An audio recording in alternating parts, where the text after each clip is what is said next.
So capitalism is not only ripe for change, but it is necessary for the well-being of humanity. That's Alexandra. Yes, that is. And a whole lot more. It doesn't sound like Gordon Gekko. Definitely not.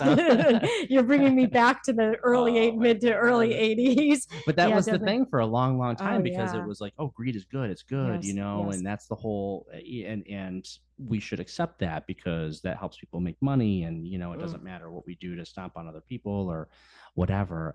That was really accepted for a long time. I mean, it was like a caricature, but it was owned by the industry truly, in a way. Yep, it truly was owned by the industry. And I think to a certain degree still is, just in general in humanity. There's that, that little, that I think it's fear that makes people hold on to the greed.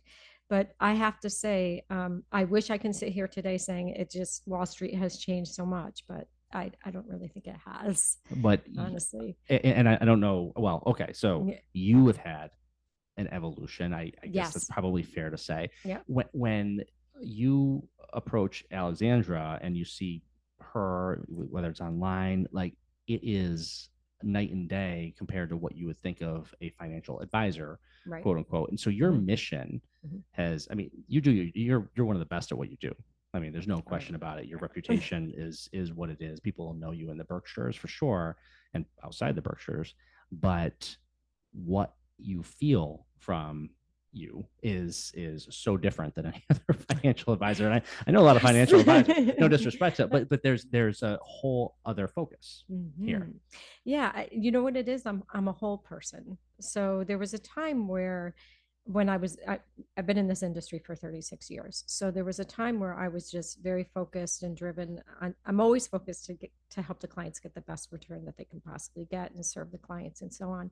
But there was a piece of me that was fragmented, and I wasn't bringing my whole self to the equation. And what that was this woman who was deeply sentient, highly intuitive, and very sensitive towards other humans.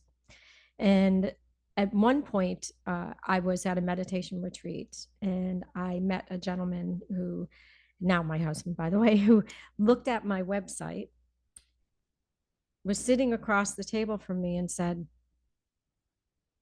"I'm a little perplexed." He said, "What I see on your website," at the time, the name of my company was Alexandra Dest Capital Management, and this woman sitting in front of me, while I can see the depth of your spirituality, I don't see it interwoven into your company. And he was an executive coach in Europe, so he's used to working with people and trying to help them become their authentic beings. He was right. And that was the beginning of a deeper discovery that I had in myself. And with that, I enlisted him, and I said, okay, help me. I want to transform my company. I want to bring the two aspects of myself together, this businesswoman and this inner me. And how do I merge them together? And it really came down to a deep dive within myself. And it wasn't comfortable, because I bet it wasn't, because first of all, he's challenging you, Yeah. saying, okay, your company is not you, which in a way could be also flattering, saying, oh, you see the real me. No one else sees the real me, especially in business, because you're in our culture, you're supposed to have that front, okay, well, boy, Alexandra, she's great at a party, but she's all business at work. But that's not authentic, right? It's not authentic. And I really think there's masks that we wear as a whole in our society, and we're not showing up into our full selves. I think of my early years sitting in boardrooms, working with my colleagues, and I could see two sides to them. So I had it too. And so we did this deep dive. And I remember when I brought him over from Belgium for my first coaching session with my team to rebrand, I almost didn't want him to come, because he said these words to me. He said, "It's time to get real."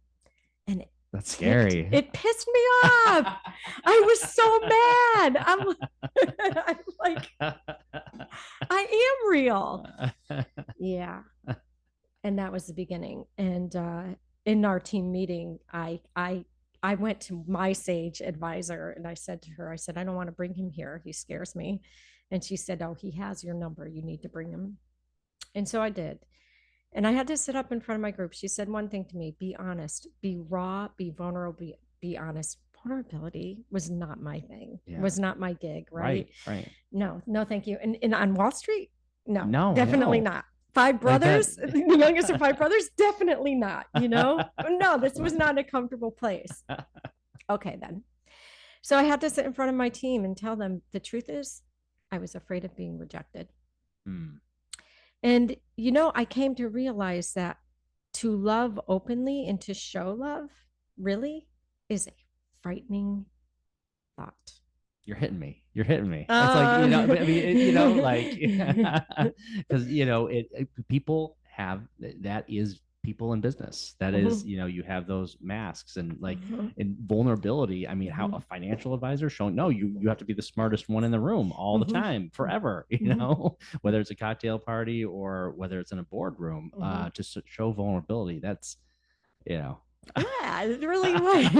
My team was absolutely how do I put this? They were floored. They wouldn't think that because they called me the benevolent general. So they always saw that woman in charge who was caring, but it floored them. And that was the whole evolution towards me looking at what it was that what was my injury that made me so afraid to be rejected, and how was I showing up as a leader with that injury.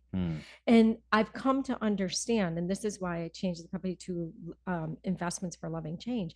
I really believe your opening statement, what's on my website, is that in order for business to really succeed, in order for capitalism to really have the long range, we need to bring our authentic selves back in. We need to come back to the human. We need to come back to our feelings. We don't talk about our feelings. I think the best gift we can give is to talk about our feelings. Yeah. And have humanity, because another what was another line that we heard, that corporations are people, sir. remember that one? Yes. And so there's been this over time, this sort of mixing and melding of like what does it mean to be human, or and a corporation is human, like what, so it's like I think some of it's purposeful, in our society to sort of confuse things. And I feel like you are 1,000% correct that whether thank you. Somebody thinks I'm 1,000% correct. Whether it's government or business or corporations. I mean, supposedly this is all supposed to be for people, but is it? So yeah, if it's going to survive, if we have an economic system that's going to survive, how does it survive if it's not serving people? And it's not just about the economic system. I think it's the system as a whole, right? So many decisions are made outside of our true inner compass. And if you really look at that, the decisions that are made outside of our inner compass are usually bad decisions. I mean, going to war, I don't know about you, but it's outside of my inner compass, right? So, I mean, we can go on. And I think what's happened over time, at least from my perspective and from my own experience, sitting in boardrooms and being part of senior management and executive management teams, is that there's always been these decisions outside of the inner compass. And what I found is companies talk about family and team and all this, but it's just words. Yeah, it is. And just this words, younger generation will not have it. Yeah, they are smarter than my generation. Yeah, they see through the marketing and that kind of stuff. It is just words. It's even worse than words. It's just like the corporate stuff that you see. Oh, I mean, come on. You can see a fake a million miles away. Yeah, right? Yeah, you can. And there's a lot of it in the corporate world. And I think like one of the biggest compliments I ever got was from two attorneys, separate occasions. Two separate attorneys came to me and said, what I really like about you is one said there's no false pretenses. And I thought, okay, I'm doing something right. And the other one said something about just me being real, to the words of my coach when I was angry. And I feel like we all, to a certain degree, I feel like a unicorn in my industry. But at the same time, I know I'm not a unicorn. Right. Maybe I'm just allowing myself to stick out. But if we're really honest, we all feel something, right? So why not? And maybe there's a lot of people within the industry or in all industries that are maybe about this close to making that move. I think so. and maybe they're hearing this podcast or maybe whatever. it takes to because I feel like we are in this place in our world, in our universe, that we there is some sort of thing happening, some sort of change, and it's hard. Yes. It's hard to put your I finger on it, agree. but that consciousness, whatever it Yes. is, we're moving. There's something happening. Yeah, John, 100%. I agree. I really feel the consciousness is rising. When I see, for example, a teacher starting this business, La Ho Chi, Yeah. and doing healing work, and it's like jump out of the bag, like jump out of that box and be you, be that healer. I love it. I feel like we can embody so many aspects now, right? And I Yeah. do think the consciousness truly is rising. And I think now is the time when I say I think capitalism is ripe for spirituality. I really do think it's the time. My husband and I just were featured in a film in a documentary in France Cool. on bringing spiritual principles to capitalism. Mm. So we were featured here, which is cool. And they tend to be a little bit ahead. But the one thing that they said to us, which I think is really interesting, in my company, we created a culture of love. Mm. And no leader can be promoted unless they actually embody love. Mm-hmm. And we've actually quantified how they get there. Mm-hmm. And we were even told in that film that so many people who were featured in that film wanted to say the word love, but were afraid to say it. Funny. Isn't that weird? It is weird.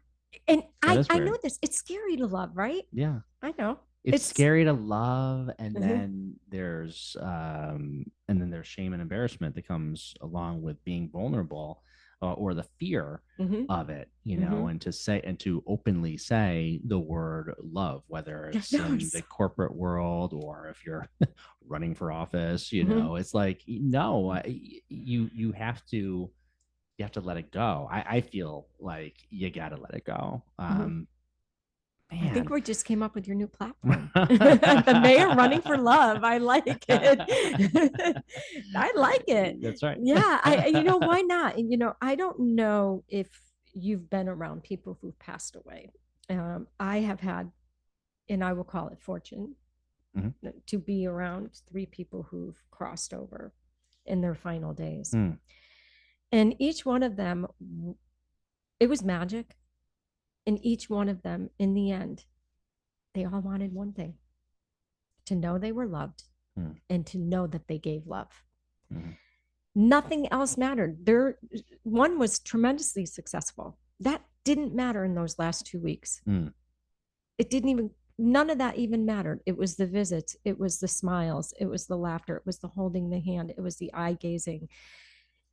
That's what it was. Yeah. That's love. So I guess I want to know what are we waiting for? Why aren't we doing this in our everyday life? And it's easy for people to look at that and say, oh, yes, we always hear that, but I got bills to pay and I have this to do and all that.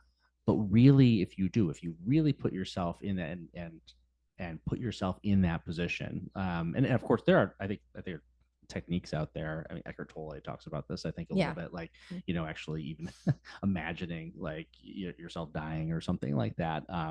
That go read the book. Don't but there's something to that.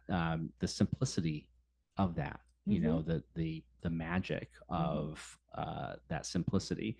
That's when it comes down to it.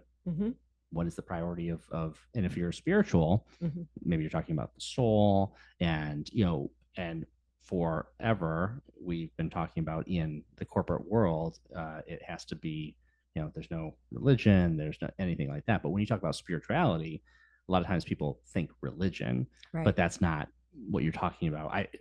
Gathering when you talk about spirituality in corporations, in business. Absolutely. I'm just talking about your spirit. Your spirit is sentient. Your spirit, you have feelings: mad, sad, glad, or scared. Those are the 4 basic feelings. I actually had to learn those as an adult, and I had to learn how to express them fully. It's that's coming home to your heart, coming home to your truth. To me, that's what spirituality is. It's like, what is your inner truth? What's your inner compass? What does it stand for? Right. So that's how I view it. And of course, love, I think at the basics of everything that sits there, that need for acceptance, right? My own fear of rejection that I had to overcome.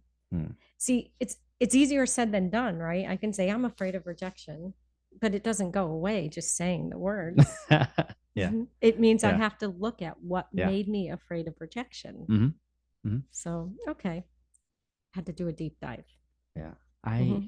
So interesting that you've branched out as one would imagine, it's like you're not simply, oh, I'm a financial advisor, I have my clients and we meet and I try to get more clients and that sort of thing, but you do a lot more now beyond what's being done at the financial advising level, things like retreats, and so this is a part of the mission. Yes, this is part of the mission. So, first of all, I just want to say I'm eternally grateful to our clients at Willow. Without them, it just wouldn't exist. So I'm grateful every day. And yes, so in addition to the company, because I have learned so much about myself and I've learned so much about becoming an authentic leader in my truth, I established a new company with my partner, my husband now, for leadership coaching and for other things. So yes, that's a big mission for me, because if there's a way that I could encourage other CEOs to step out like this, then why not? If I can inspire them somehow, and my husband Pascal happens to have the skills to help them transform themselves. Essentially, I took idealistic concepts, safety, love, self-development, and of course the drive towards a better good, and actually quantified them so that others can figure out, if they're an employee, how do I get up that ladder? So yeah, and I put a lot of time and energy and money into developing my team, all kinds of things to help them gain, let's call it, emotional intelligence to have a happier life. And when was it?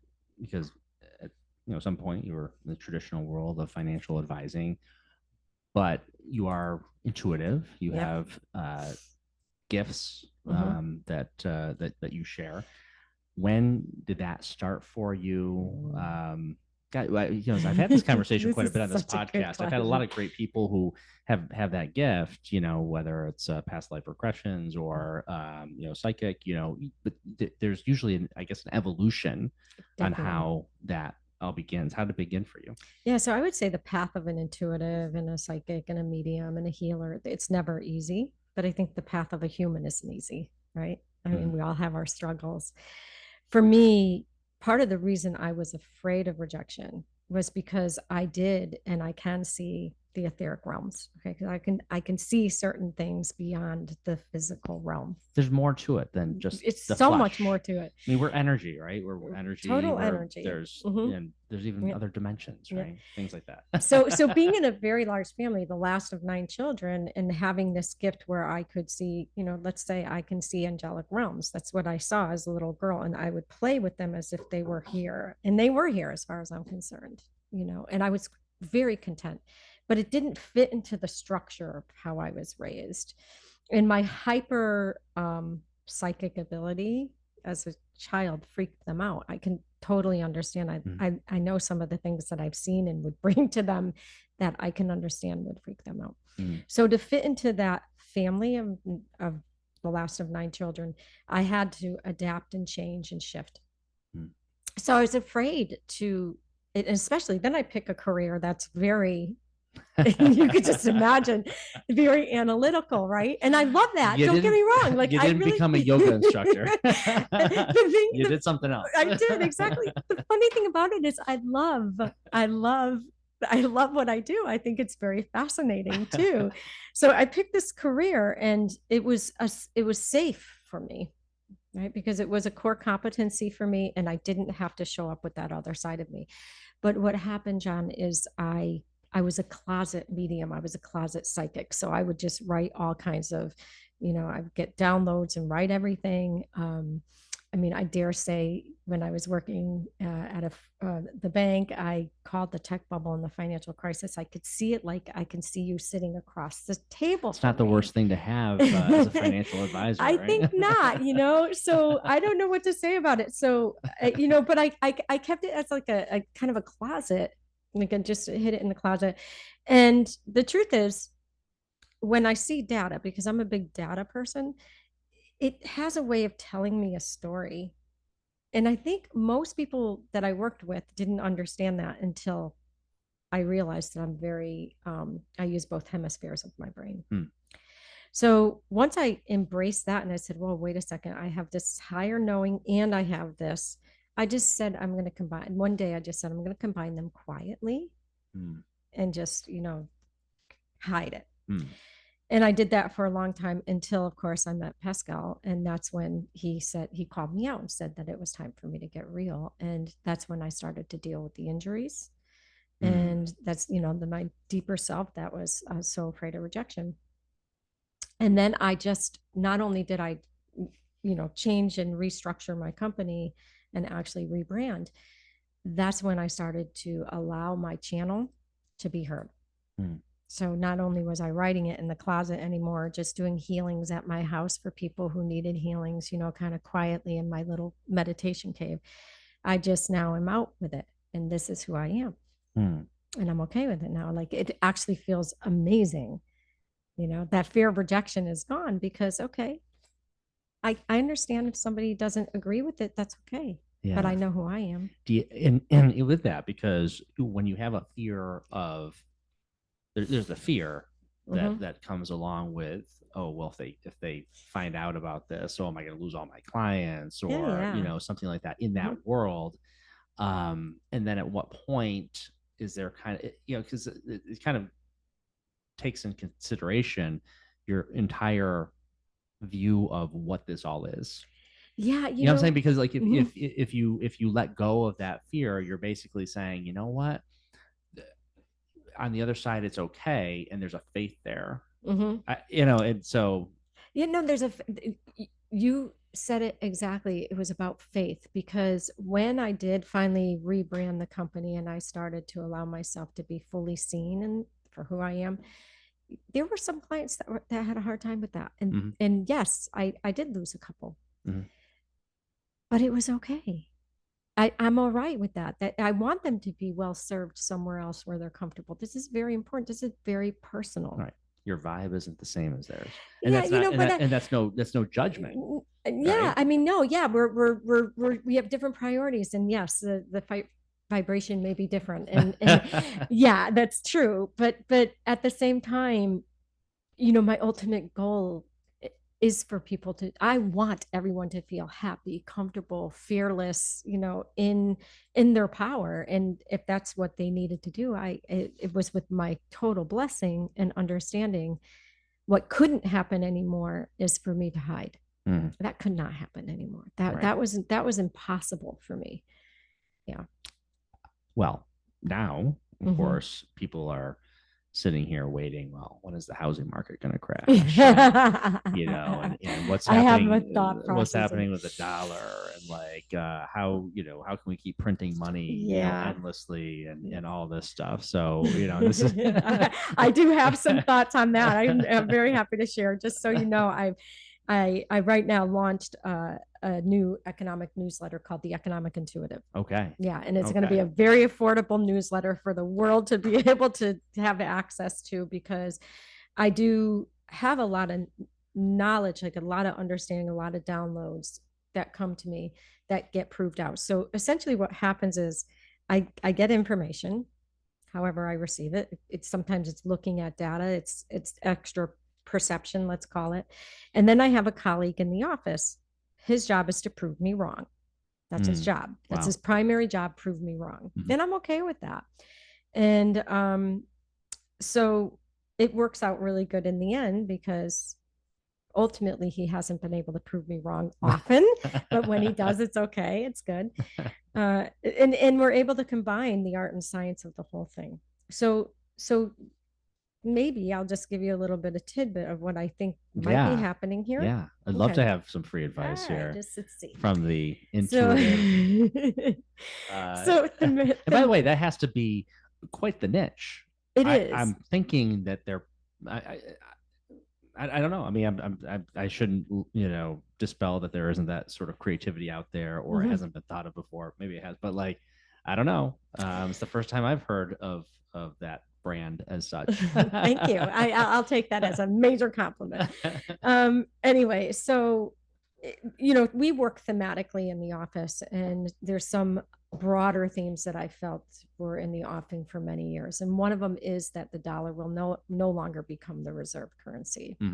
And that's been an underlying theme that I have felt for the last 10 years. And now we're seeing definite evidence of it. If I had a chart, I'd show you what it looks like. But you have to remember the dollar we went from the gold standard to the dollar standard when we went to, it's called the OPEC dollar, the petroleum dollar, right? Yeah, the petro dollar the petro dollar, right? And what we are seeing, all trade, you have to understand the majority of trade was after that time was being done in the dollar. So if I was, let's say, Belgium, and I was wanting oil from Saudi Arabia, I would take at the time, Belgian francs, I think it was, and convert them to US dollar and pay Saudi Arabia. So the majority of the exchange was in US dollar. What we have seen over the years was, number one, the emerging economies, which is Brazil, Russia, India, China, and some of the smaller ones, have created their own world bank. So that's step number one. And from what I understand, Russia has been acquiring a lot of gold. Correct. Yes, and China as well. Yeah. So there's that. Okay, but that to me is not enough evidence. Well, it's in that back burner, right? The second thing now is what you see is countries are now starting to trade their oil outside of the US dollar. So that was one of the things that we had an issue with Russia. Is we demanded, I want to say it was about 8 months ago, that they continue to trade in the US dollar. Well, of course, they're not going to trade in the US dollar anymore, right? So we see several countries now circumventing the dollar to buy their oil. And that's the beginning of nipping away at the dollar's strength. You take that in addition to some of the tension we're seeing. So the US isn't quite the shining star it used to be. Right? Yeah. So you start to see that continue. And that to me is the beginning, truly the beginning of the end of the dollar as a dominant force in the economy. Why that is relevant is because we are already seeing the gap between those who have and those who do not widen. If the dollar is to weaken, right now it's strengthened because the Fed has been raising rates, but it still hasn't, like I said, if I had a chart, still hasn't gone above its previous levels. In fact, if you look at it, it's in a general downtrend, long term. So what was my point now? I was talking about the dollar. I always get into this.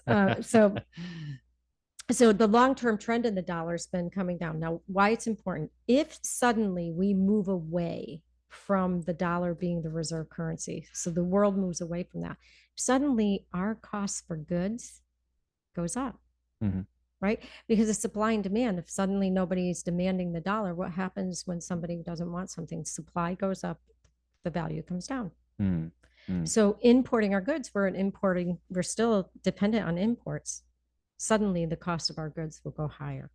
And we're already facing the kind of inflation again, for the average person at the grocery store. Oh, it's crazy. And the gas pump, I think the grocery has been the most devastating for families, especially, families of 7. So, oh my goodness. And the rest.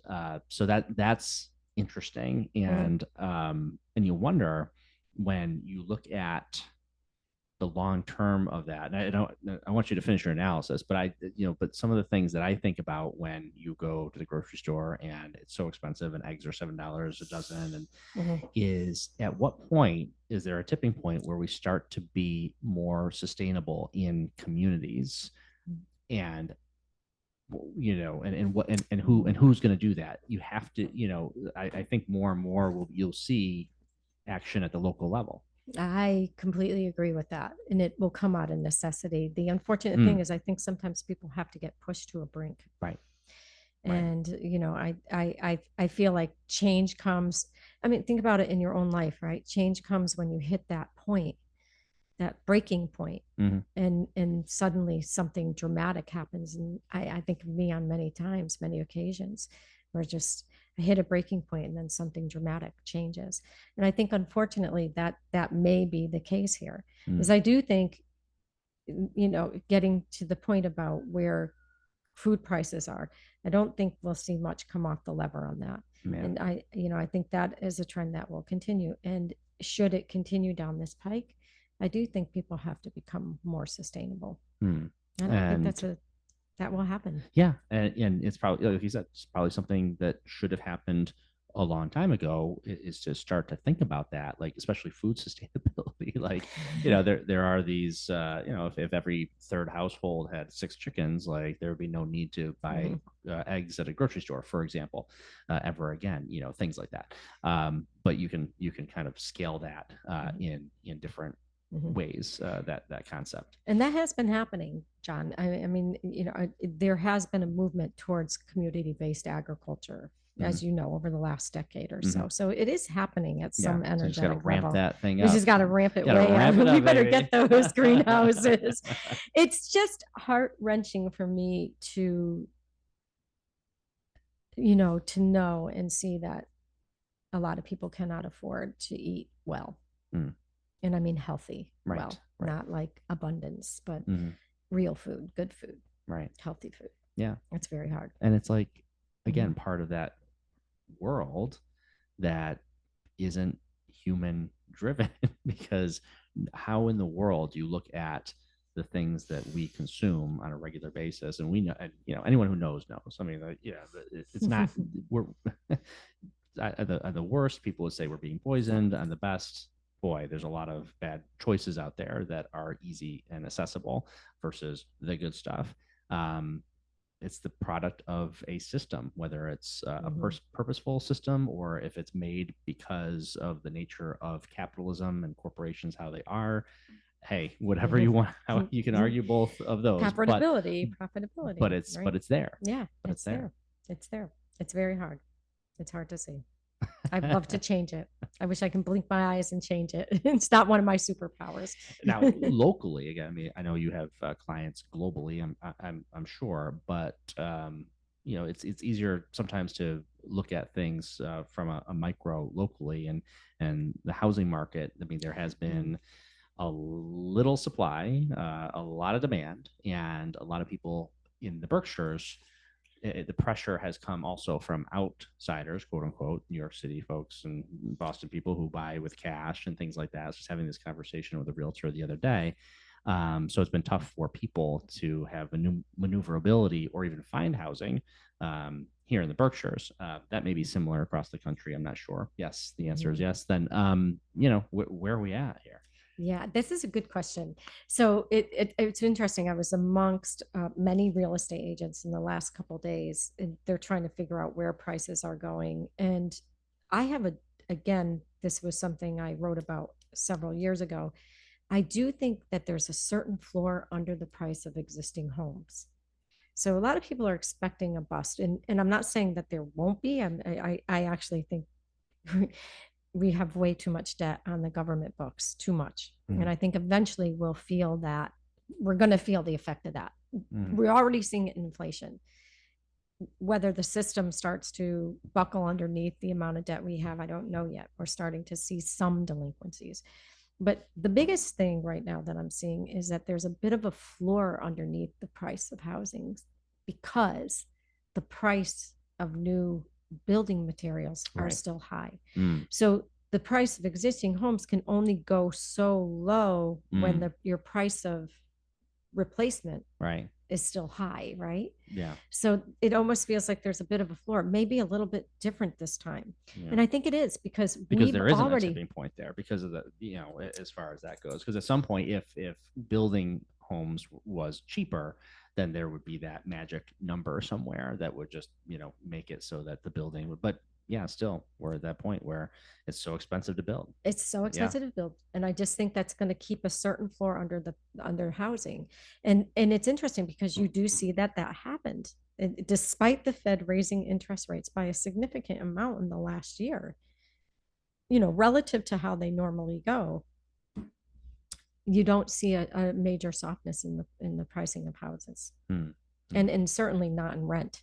Right. It's absurd for people. And then, right especially when you have people coming into the market with cash. No matter what you feel about the value of those dollars, but they're hitting asking or above and pricing people who then have to borrow right out of the market. So it's a tough spot for people, and it's tough, if you're trying to find growth in an economy. Well, part of that growth means maybe more people coming, and that means you need more units of housing, whether it's a single family home or multifamily unit or just apartments. They're all hard to build right now. So it's I think it's a bit of a quandary for people. I think housing affordability is a big issue right now, and I think it's caught many people by surprise because normally in the entire 36 years I've been in the industry, when interest rates go up, you see that inverse reaction of pricing, and you don't see that. So, and I do believe that until that changes, and if it changes, because remember, we are import dependent. Once again, we're import dependent. Talk to some of the carpenters, some of the construction people, some contractors. I'm sure they're still having some issues with some of their orders. I bet some of their supplies. So it's unless that shifts and changes and we start to see the supply, some of these building products start to come down in price, I think we may be in for a bit of a floor. Now, where are you from originally? I am originally from just outside of Hartford, Connecticut, a little suburb, Wethersfield, Connecticut. Okay. And what brought you to the Berkshires originally? A job. I was in New York City. I was working for a company in New York City in 1995, and I had an amazing, I would say, spiritual experience, and in Grand Central Station.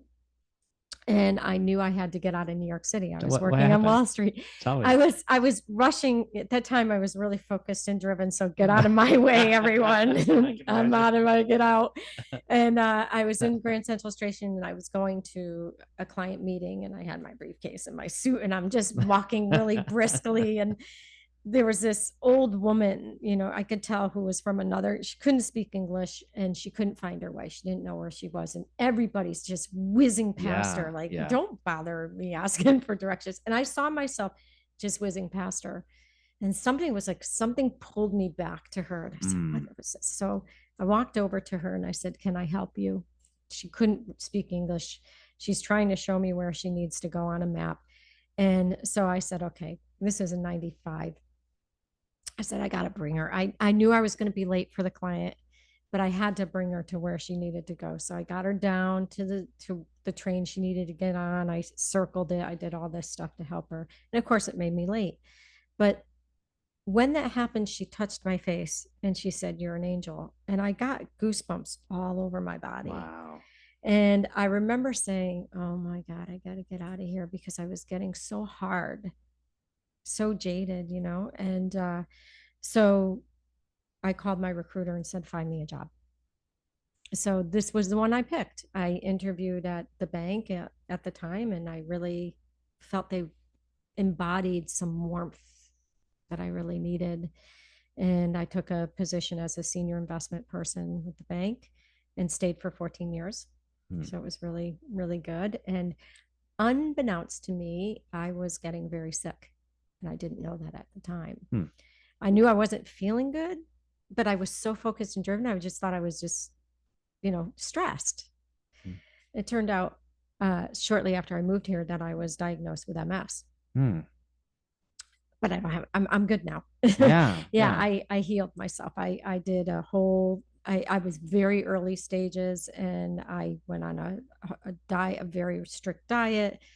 I learned, that's when I became a Reiki master. I mean, I did all these things to heal myself. Did you do things differently than what the medical yeah, I mean, okay. So yeah, she's saying, come on, John, of course I would. But I mean, there are ways of healing. Yeah, there are ways of healing. And I can say this, that I think, let's put it this way. After I recovered, and I was still at the bank, and I enjoyed my job, I decided to open a wellness center. And I opened a wellness center in town specifically to help people, because I recovered and I was so grateful, and so I opened a center. And I do have to say that I did help one person who was willing to do what it took to heal, because it takes a lot, and it was beginning stages for him as well. But most people wanted me to do the work. That's not how you heal. I mean, MS, I know vitamin D shortage is known to possibly Candida, contribute to, yeast, Candida overgrowth, which I'm convinced that was my issue. I'm not saying that, please understand, because I know other people see things differently. This is just my perspective. Sure.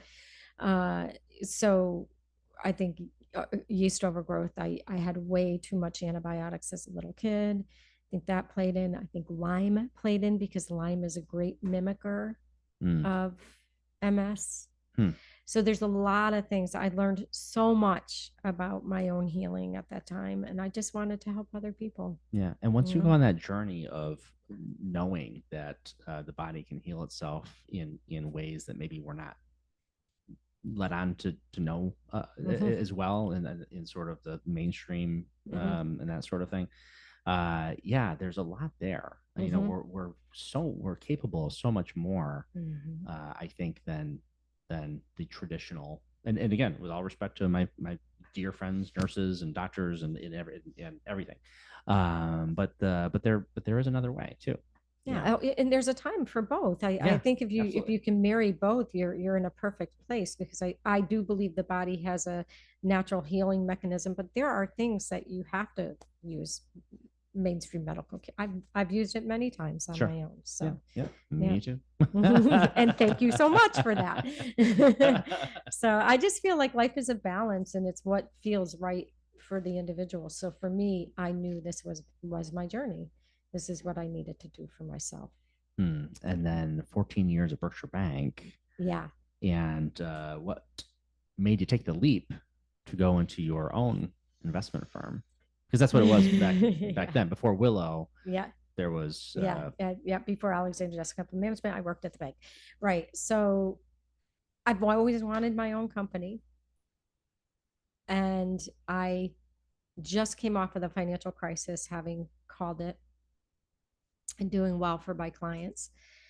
And I knew it was my time. And I, frankly, was coming home very burnt out. The portfolio grew exponentially, and I just was working a lot, and there was no balance. And to have balance, I had to start my own company. I had to just be me. And that was really what drove me to do this. I didn't realize how much of a unicorn I mean, I knew I was a unicorn, but I didn't realize how much. And I didn't realize how much I really wanted to shift and change the way things are done in the world, at least influence from my little tiny bit that I can. So in the sense that you wanted to do things differently. So even before Willow, your firm that you had, it was quite a switch, not just in the fact that you were going into business for yourself, because that's always it can be very stressful. I've had this conversation a lot on the podcast about that flip from, there's that steady paycheck, in addition to maybe probably some commission, I assume a little bit, to then going into your own thing, where it's like, whoa, what if I don't get any clients to come with me or whatever, that's a very stressful time. It absolutely is. And it was. But there was something, it was like the river of life was just taking me, and just something said it was the time. So somehow the fear, even though the fear really came before I took the leap. Once I took the leap, it was like, there's that driver, right? It comes in again and says, this just has to be. And then the fear was over somehow. I don't know, through some grace, through some great grace, I became very confident and knew that I was going to be okay. So Mm, there's that faith, mm, right? There's that faith that mm, comes in all the time. I knew I was going to heal from MS. The faith came in. I mm, knew that I was going to be okay when I left the bank, and I was. mm. So, yeah, that faith really carries me. And this community in the Berkshires. It's the And best. I look at it and I feel like, because we have Kripalu, which is a Mhm. really great feeder system to a lot of practitioners who may then go start their own business and that sort of thing. And but that's like that's the big heavyweight there is Kripalu. So it's just people know about that. But it seems like I could be wrong, but it seems like we're a little bit more per capita, I guess, open. Maybe we're not. I don't know. I mean, what is your feel about the Berkshires Well, in regard to sort of the healing arts, energy, the things that we talk about? I love the Berkshires. I love the nature, Mm. and one of the reasons actually when I moved here, when I took the job at the bank, I remember I came into the city with my mother, to say, hey, what do you think? This is where I'm going to be. And she was so impressed at how friendly the people were here. Mm. And so was I. I remember when I first went to the grocery store, I the young I was living in New York City, and the young man who was bagging my groceries said, "Thank you, ma'am. Have a nice day." And I looked at him and I said, "I don't know if I'm supposed to hug you or tip you." you know, Are you looking for a tip, young man? No, I'm just being friendly. yeah, Little Southern hospitality in the Berkshires. I love it. Yeah, I love the nature, and then I also think no matter where I am, I always seem to find the right people too. But there is a simplicity here that I appreciate. Mm, It's the noise. It's not, you don't have all the noise. And that was the one thing coming from New York City. It's like all the noise went away. mm. And that was, yeah, that's the beautiful thing about the Berkshires, I think. It is. It is. Yeah. Yeah, here downtown we get a little bit of noise, but that's Yeah, okay. yeah. That's okay. Yeah. We love the activity, but yeah. So tell me, I mean, are in this whole community in the leadership and this concept, and really a community, I think that you're creating. Mhm. Tell me about that, and what you feel like what you feel like will happen there, and if you have a sort of vision for that. Okay.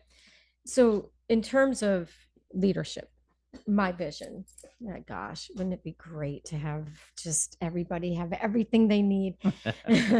My vision, aside from my company, for the other aspects of me, the part of me that says that I think capitalism is ripe for a change. For me, what I want to be is a beacon of hope and inspiration for other leaders to do the same, to just do it, as scary as it is, as hard as it is, as uncomfortable as it is, do it. Mm. And that to me is my next step in life. That to me, I feel like there's an aspect of me that's called to it. When we're talking about fearlessness, when we're talking about having faith, that's where I know I need to go next. Mm. And I haven't any doubt about it because Yeah. it can be done. Like, why not? When you say those things, like it hits me, and I feel like, and there's Yes. something, but what I'm saying, like it's scary, It's scary. and like, but that's the test. These are tests in life for people. I feel, I mean, everyone has their own journey and everything, but when you feel it, and sometimes, like, and it's a scary kind of feeling, Mm-hmm. Oh, it I know.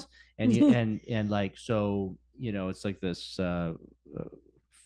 fight or flee, right? There's that too, and a lot of times people will avoid, um, but then it's still there, and so to feel through it and to push through it, maybe not push is the right term, but like that's a powerful thing.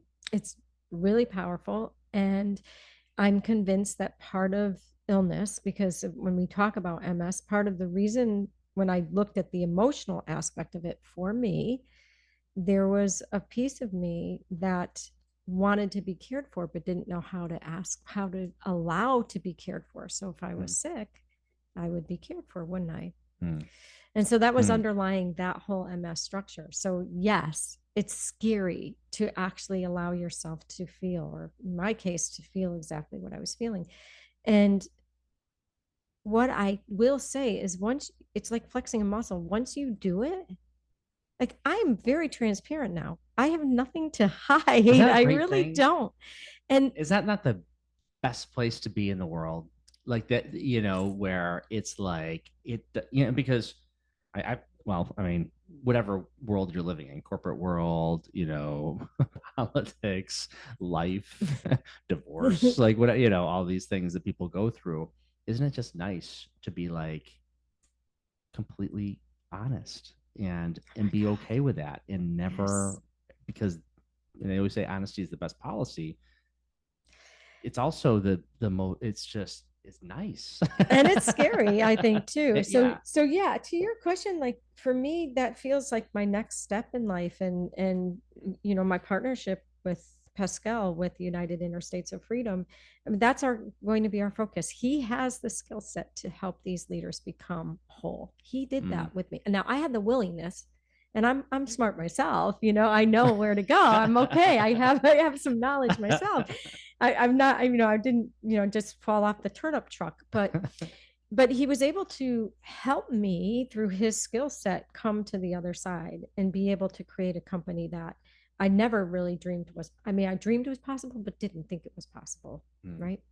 So that's my next step, is to help other, if I can help other companies, encourage them to do some deep dives to change their culture towards a culture of love, hey, or whatever it is for them, but something that really embodies the whole. I'm all for it. And I think it's ripe. I think it's ripe. And I think if we don't do something, really, that we really are on a collision course. Yeah, I feel it too. Yeah, I think everybody feels it, John. I think, you know, people may not be able to put it into words, but it's there. And it is. Yeah. Well, Alexandra, did we miss anything? No, we missed nothing. My God, this was so fun. Thank you so much, John. You're doing great work. Well, I hope we'll be seeing you soon. Yeah. The mayor of love. I'll take that.